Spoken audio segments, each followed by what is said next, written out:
Assumption students, it's Mrs. Rewa and we're here in our music room and we are starting our online learning, very exciting, and we are going to be learning about the families of the orchestra, the symphony, going to hear a symphony. Some of you have been to hear a professional symphony before, some of you have not, and that's okay, but we are going to learn about it through this fun little book that is a musical book. And this one is called Welcome to the Symphony.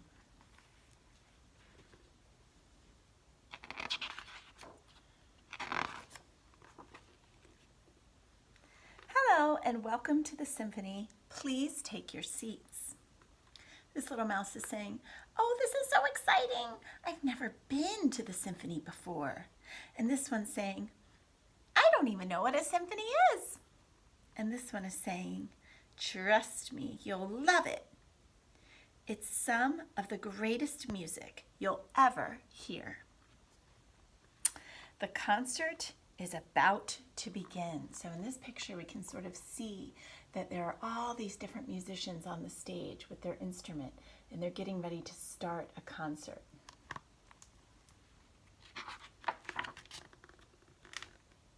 The orchestra will be performing Symphony No. 5 in C minor by Ludwig van Beethoven. This little mouse says, oh yeah, Beethoven's Fifth Symphony is one of my favorites. And this little mouse says, what's a Beethoven? And this little guy over here says, Beethoven is one of the world's greatest and most famous composers. He was born in Bonn, Germany, more than 200 years ago. And we all know about Beethoven because we've been studying about him in school. Here's a beautiful illustration of him. He looks a little angry, but remember, he had a very difficult life. And during the end of his life, he lost his hearing, which can make people very frustrated. It says here, a symphony is a long piece of music, usually divided into smaller sections. The smaller sections are called movements. It's played by an orchestra.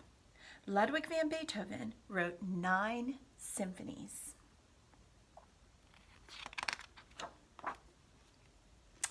The concert master. The concert master helps the musicians tune their instruments. He or she nods to the oboe to give the note A to the string section. So we're going to listen. Here's the concert master, the lady that's in the dress. She's standing up, and the rest of the players are waiting to listen to what note she's going to play. So here is what we would hear if we are at an orchestra listening, or at a symphony concert listening to an orchestra tune. All the instruments together getting in tune would sound something like this.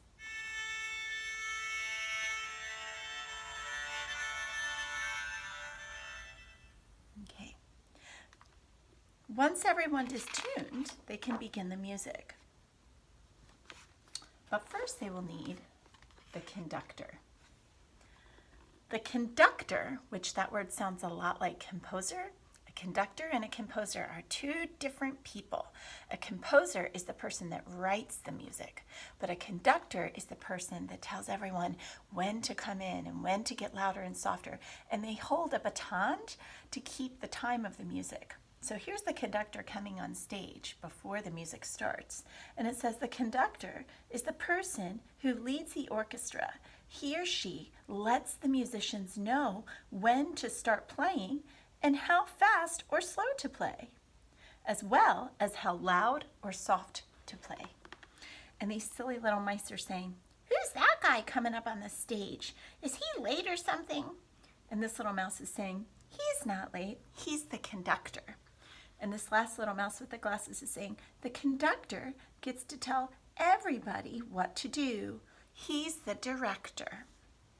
And then down here we have 2 music vocabulary words. And I know that the book is sort of, the video is making it backwards, but the first word is called dynamics. Dynamics is a big fancy word in music that tells us how loud or soft to play. It says here how loud or soft the music is played. And the other word I want you to know is tempo. Tempo is how fast or slow the music is played. And the conductor determines both the dynamics and the tempo.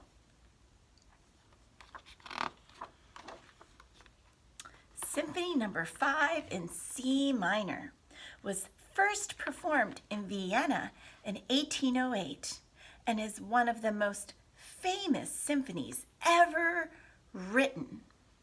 So we're going to listen to the theme of Symphony number 5 in C minor by Beethoven. This book gives us a little example. Whoops.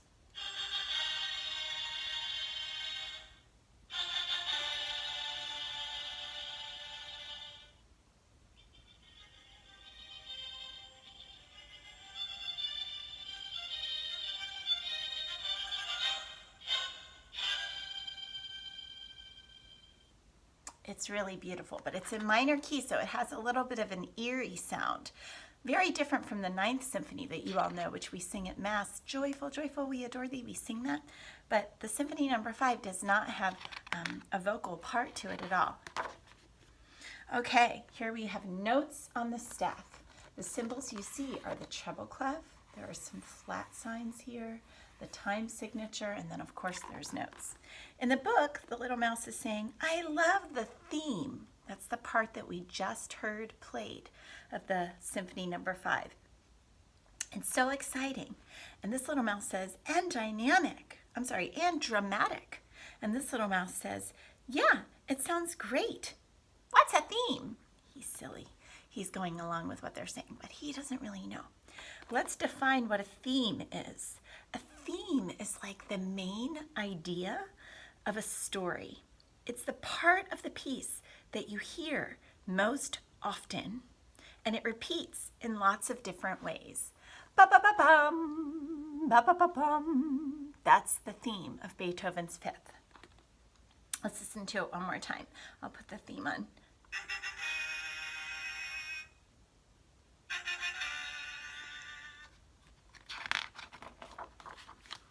Okay, now here they are up sort of in the rafters here. This little mouse says, I love the orchestra. And this little mouse says, aren't they just magnificent? And this little mouse says, wait, what's an orchestra? Once again, he forgets everything. So an orchestra is a group, a large group of musicians who play different instruments together. It is divided into various sections: the string section, the woodwind section, the brass section, and the percussion section.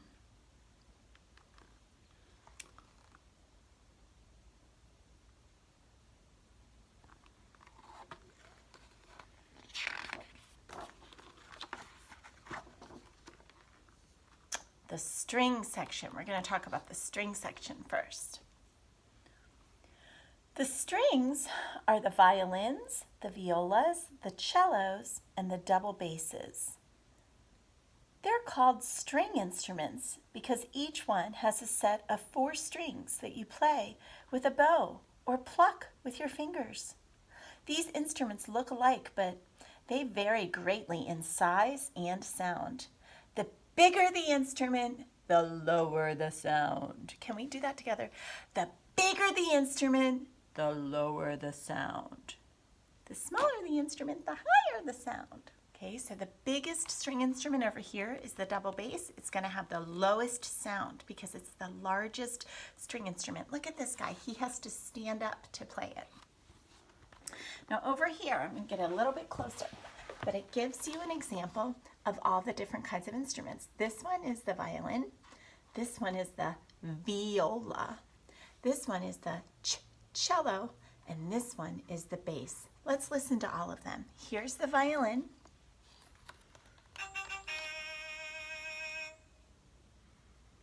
Here's the viola. See how that's a little bit lower in sound?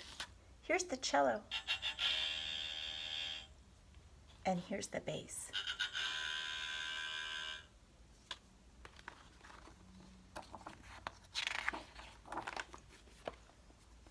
The woodwinds. The woodwinds are made up of flutes, oboes, clarinets, and bassoons. Most of these instruments have something called a reed, which is made of a type of wood similar to bamboo. And when you blow air into a woodwind instrument, the reed vibrates to make a sound. If I were going to blow air into a clarinet, I would have to have vibration with that little reed that's a part of the mouthpiece, and that would help make the sound for the instrument. The flute is the only instrument that does not require a reed that is still what we call a woodwind instrument. And the flute is the oldest wind instrument. So think of wind instruments as you have to blow wind into the instrument to make a sound. So this one is the flute. Let's listen to it.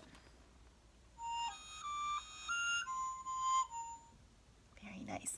And then this one is the oboe. Let's listen to that one.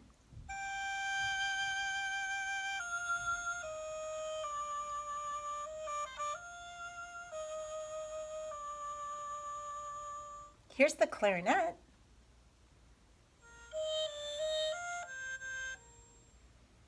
And then here is the bassoon, the largest.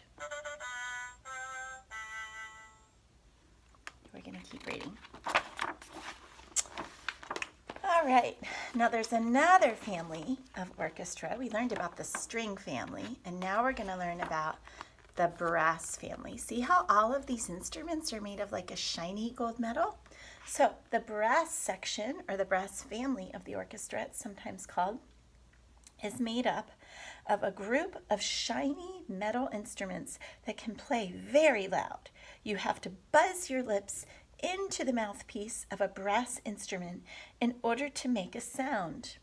The valves on the instrument, when pressed down, allow air to travel through different lengths of tubing to make different pitches.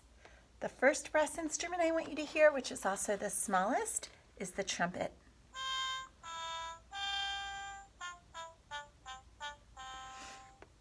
The next one we're going to hear is called the French horn. Notice how it is circular, the French horn. And then we're going to hear the trombone.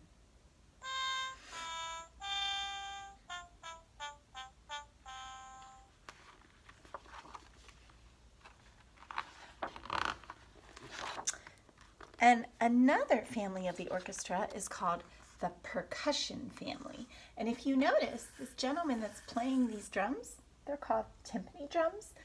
And we have a piano and we have a snare drum. All of these instruments have to be played with your hands. So sometimes I like to teach everyone to go percussion. Can you do that with me? Get your hands out so we remember. Percussion instruments are played with our hands. Percussion. Percussion. So percussion instruments, you play with your hands. Percussion instruments are the ones that you strike or hit to make a sound. Drums, triangles, glockenspiels, xylophones, and timpani are all percussion instruments. Beethoven uses only the timpani in Symphony No. 5. Sometimes modern orchestras include other instruments that don't have a part in Beethoven's Symphony No. 5. And some of these instruments, like the tuba, hadn't even been invented when Beethoven was alive. So here are some other ones. We have the glockenspiel, the harp, the snare drum, the tuba, and the piano. Let's hear what the timpani sounds like.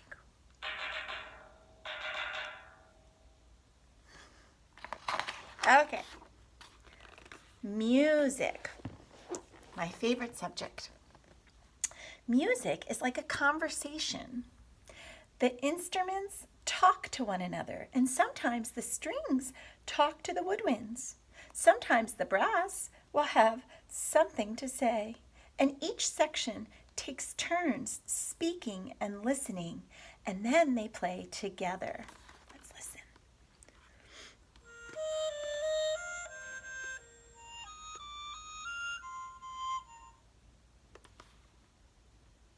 This little mouse said, "Did you hear that? The instruments talk to each other." And this little mouse says, "Yeah, just like you're talking to us now." And this one says, yeah, while I'm trying to listen, so shh. Over here we have some other music vocabulary words. This is the word melody. A melody is a tune. It's a series of notes that make up a musical sentence. Let's listen to the melody. Harmony, that's something different, is the combination of two or more pitches sounding together at the same time. These two different pitches are going. Beethoven is famous for his powerful harmonies. Let's listen. See how there's different pitches going on at the same time and they sound really nicely together. Okay, we're going to move on to this one. It says, the end of the first movement of music. So, Beethoven's Fifth Symphony in C minor has 4 movements in all, and each of these musical movements has a different feeling and a different tempo. Let's listen for just a minute.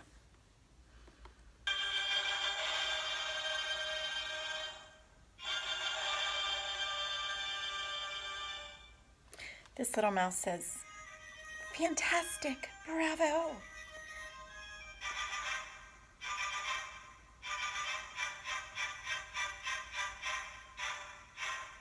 This little mouse says, quiet, it's only the end of the first movement. We don't clap yet. This is a mistake made oftentimes when people go to listen to a symphony. They will clap in between those different movements, but really you're not supposed to clap until the very, very end. This little mouse says, you mean there's more Beethoven to come? Hooray! So on this little page, it says that there are 4 movements of Beethoven's C minor. We have Allegro con brio, that's the first movement. The second one is called Andante. And then the third one is called the Scherzo. And then the fourth one is Allegro. So there are 4 movements in Beethoven's C minor symphony. And then this is just some extra information on Beethoven and music in general. I want to play that theme one more time for you of Beethoven's Fifth Symphony. That's the tuning. This is the theme.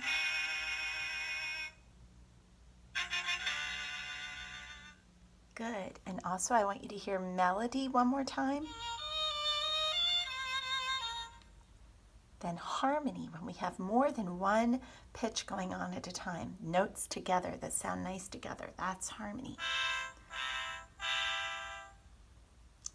So for today, that is all. Please go on to the quiz section in RenWeb so that you can answer the questions, and have a great day. Bye.